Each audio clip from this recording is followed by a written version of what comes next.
Hey Bulls and Bears, JJ here. You're watching Bull, Boom, Bear, Bust, back with another dose of economic reality. Hey, let's get right into it today.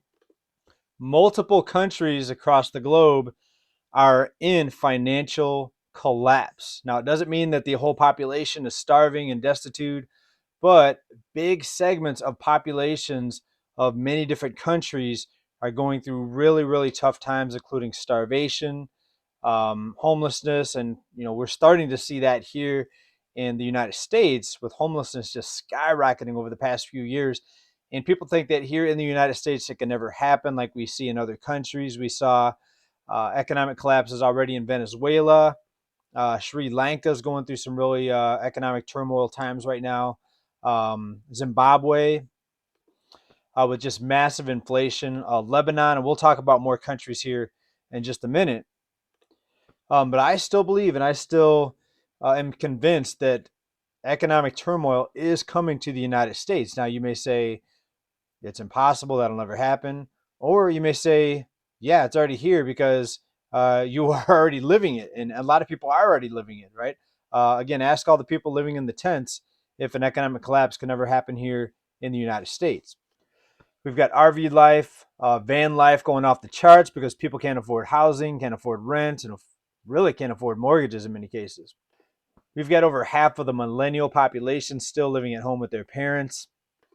Now, more than 2.5 years after, almost 3 years since the onset of the health crisis / pandemic, we still have student loan forgiveness in place because the students are so broke they cannot resume making payments on their student loans. So don't mistake prevention programs for economic strength. Let me say that again. Don't mistake prevention programs for economic strength. Now, before we get into the countries that are in economic collapse right now, let's talk about this. Without the foreclosure moratorium in 2020, it was about 7.5 million homeowners or people with mortgages that participated in that prevention program. About 7.5 million. Can you imagine the type of housing market crash that we would have had if that many foreclosures actually occurred? 7.5 million. To put this into perspective, take a look at this. Now, keep the number in mind. 7.5 million homeowners had to get preventative protections to keep their homes. And actually, why don't I just put it right up here? 7.5 million mortgage holders used foreclosure protection at the onset of the pandemic. Now, that actually ended last year in 2022. But as we keep this number in mind, take a look at this. All right, people, this is out of Adam Data Solutions. And we'll talk about the current foreclosure numbers here in just a minute. They're actually really low. But remember, 7.5 million people used foreclosure forbearance protections to avoid losing their homes. Take a look at the peak of the housing bubble going bust, 2008, 2009. At the peak years, 2008, it was only 2.8 million homes. I say only, that was a lot, but compared to 7.5 million, 2.8 million people got their homes foreclosed in 2009, and actually 2010, I'm sorry, 2009, 2010 were the worst years for foreclosures.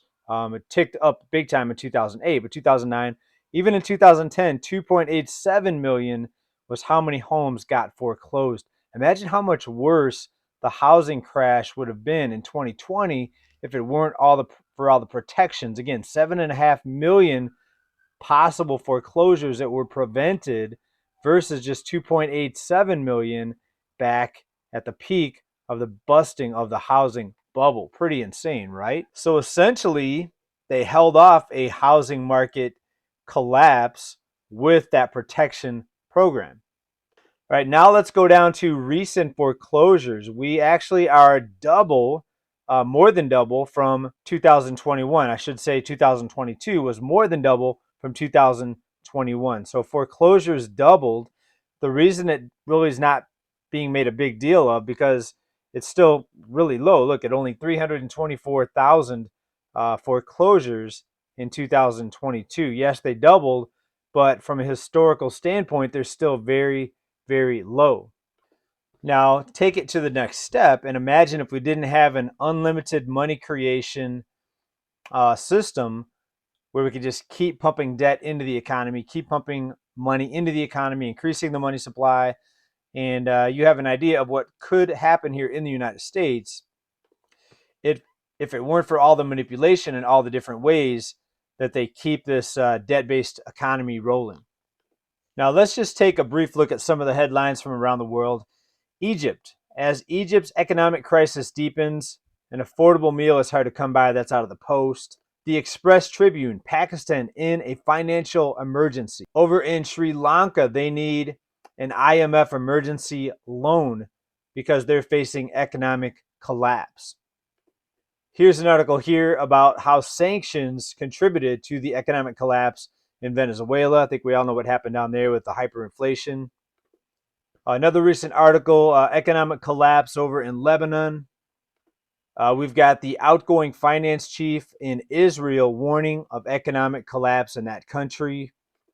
Folks, this debt-based monetary system has infected just about the entire globe. There's not many places where you can go and not have the same system of fake money, endless debt. There's no place you can go to escape unless you want to go out on a deserted island somewhere. You know, maybe you'll be the only one and your best friend will be a soccer ball. Or was it a volleyball? You know that movie, Wilson? The soccer ball or volleyball? Castaway. Anyways, you know, I would go look that up, but I don't want to get sidetracked. Now, let's take a look at this article out of the Telegraph here. Central banks risk setting off financial earthquake with constant rate rises. That's an ex-IMF economist that's putting that out there, that's basically putting that warning out there. But here's what I don't think they understand, or maybe they understand it, they just don't want to admit it. It's not the rising rates that's going to cause the economic collapse. It's the fact that rates were too low for too long to begin with. You see, high mortgage rates and higher interest rates in general wouldn't be such a big problem if people weren't buried in so much debt. So if you don't have debt, what do you care what interest rates are? But interest rates being so low for so long, people went out and accumulated massive amounts of debt. And in many cases, just to buy a home, you had to take on tons of debt, unless you were a cash buyer, which is a small fraction of the housing market, for example. But that's what happens when rates are too low. So the rising rates isn't the problem. The problem was the last 12 years of rock bottom rates. And I agree with what this IMF, ex-IMF economist says. You know, there is going to be a financial earthquake that's going to be set off from the rising rates. But where were all these economists from the IMF, et cetera, from the World Bank? Where were they when rates were at rock bottom for years and years and years? Where were the warnings back then? Where were the alarm bells? I didn't hear any alarm bells going off then. It's only now that we're raising rates, now the alarm bells are going off. All right, in other news, we have this U.S. Empire State Manufacturing Survey basically collapsing. Take a look here to the far right. This is actually the biggest drop since the freeze up or shutdown during the onset of the health crisis in 2020. But not counting 2020, this is the biggest decline that we've seen going all the way back to the financial crisis, 2008, 2009 era. And this is what happened when you have a population. This is what happens when you have a population that's buried under debt. Now you have the rising cost of living at the same time as rising mortgage rates and interest rates.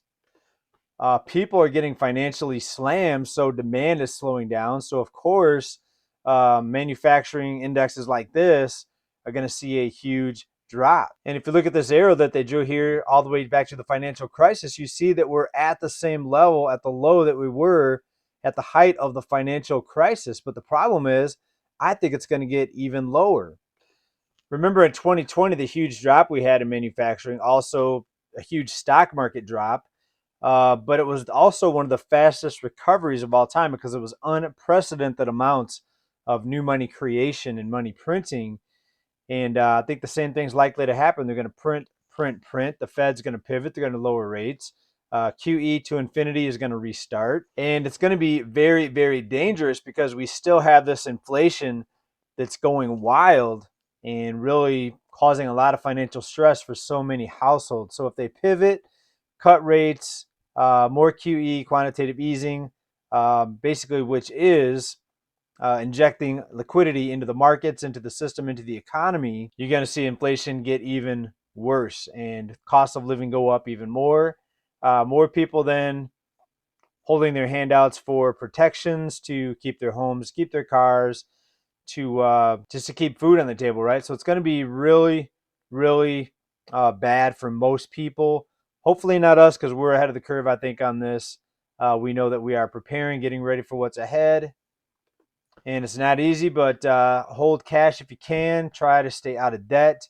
Have food, have emergency supplies, and survival things, things you need to going to survive.